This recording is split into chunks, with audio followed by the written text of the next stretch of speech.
തക്കാളി ചട്നി ഉണ്ടാക്കാനായിട്ടൊരു പാൻ വെച്ചിട്ട് അതിലേക്ക് 2 ടീസ്പൂൺ വെളിച്ചെണ്ണ ഒഴിക്കുക.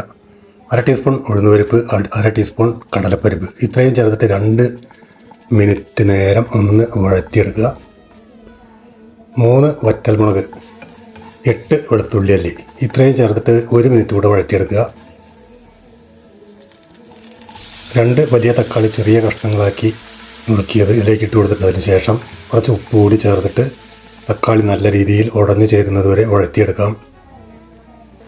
നമുക്ക് ഇതൊന്ന് അടച്ചു വെച്ചിട്ട് ഒരു 5 മിനിറ്റ് വേവിക്കാം. 5 മിനിറ്റ് ശേഷം തുറന്നു നോക്കിയാൽ നമ്മുടെ തക്കാളി നല്ല രീതിയിലൂടെ വെന്ത് ഉടഞ്ഞു കിടക്കുന്നതായിട്ട് കാണാം.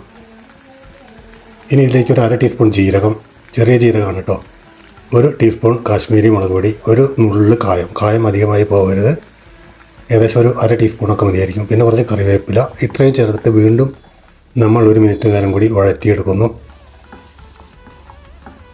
ഏകദേശം നമ്മുടെ തക്കാളി ചട്നിക്കുള്ള ഇൻഗ്രീഡിയൻസ് എല്ലാം റെഡി ആയിട്ടുണ്ട്. ഇനി ഇത് നമുക്ക് ഒരു മിക്സിയുടെ ജാറിലേക്കിട്ട് നല്ല രീതിയിൽ അരച്ചെടുക്കാം.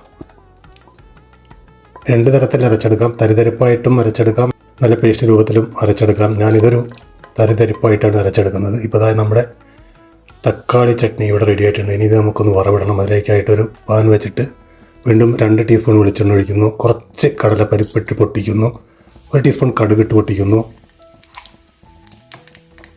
2 വറ്റൽമുളക് നുറുക്കിയിട്ട് കൊടുക്കുന്നു, കുറച്ച് കറിവേപ്പില ഇട്ട് കൊടുക്കുന്നു.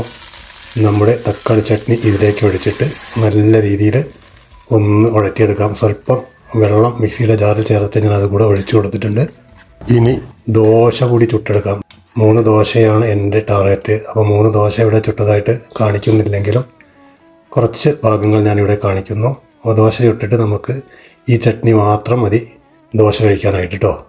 അപ്പോൾ നിങ്ങൾക്ക് ഈ വീഡിയോ ഇഷ്ടപ്പെട്ടാൽ ലൈക്ക്, കമൻറ്റ്, ഷെയർ എല്ലാം മറക്കാതെ ചെയ്യണം. ആദ്യമായിട്ട് കാണുന്നവരുണ്ടെങ്കിൽ ചാനൽ സബ്സ്ക്രൈബ് ചെയ്യാൻ മറന്നു പോകരുത് കേട്ടോ.